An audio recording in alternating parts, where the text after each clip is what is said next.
Hello, ഇന്ന് നമ്മൾ നോക്കാൻ പോകുന്നത് ലോക ചാപ്റ്റർ ഫസ്റ്റ് ചന്ദ്ര എന്ന ചിത്രത്തിൻ്റെ ഒഫീഷ്യൽ റിലീസ് തീയതിയും ഒപ്പം ചിത്രത്തിൻ്റെ ഏറ്റവും പുതിയ ട്രെയിലർ അപ്ഡേഷനുമാണ്. വീഡിയോയിൽ മുൻപ് വീഡിയോ ലൈക്ക് ചെയ്യുക, ചാനൽ സബ്സ്ക്രൈബ് ചെയ്യാൻ വേണ്ടി ശ്രമിക്കുക.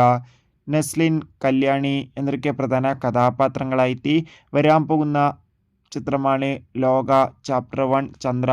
എല്ലാ സിനിമാ പ്രേമികളും ഒരേപോലെയാണ് ലോക എന്ന ചിത്രത്തിൻ്റെ ഓരോ അപ്ഡേഷനും അറിയാൻ വേണ്ടി കാത്തിരുന്നത്.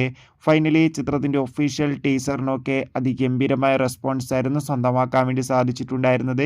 മികച്ച ക്വാളിറ്റി നൽകുന്ന ഒരു ടീസർ തന്നെയായിരുന്നു ആരാധകർക്ക് മുന്നിൽ പുറത്തുവന്നിട്ടുണ്ടായിരുന്നത്. ഇപ്പോൾ ഇതാ ചിത്രത്തിൻ്റെ ഏറ്റവും പുതിയ റിലീസ് അപ്ഡേഷനും പുറത്തുവന്നിരിക്കുകയാണ്. ചിത്രം ഈ വരുന്ന ആഗസ്റ്റ് 29 ഓണം സ്പെഷ്യലായി തിയേറ്ററുകളിൽ എത്തുമെന്ന് കൺഫേം ആക്കിയിട്ടുണ്ട്. അതോടുകൂടി തന്നെ ചിത്രത്തിൻ്റെ ട്രെയിലർ ഉടൻ തന്നെ പുറത്തു വരുമെന്നാണ് റിപ്പോർട്ടുകൾ സൂചിപ്പിക്കുന്നത്. കാത്തിരിക്കാം ലോക ചാപ്റ്റർ 1 ചന്ദ്ര എന്ന ചിത്രത്തിൻ്റെ കൂടുതൽ അപ്ഡേഷൻ അറിയാൻ വേണ്ടി. എത്ര പേരാണ് നെസ്ലിൻ്റെയും കല്യാണിയുടെയും ഈ സൂപ്പർ ഹീറോ ചിത്രത്തിന് വേണ്ടി കാത്തിരിക്കുന്നത്? കമൻറ്റ് ചെയ്യും.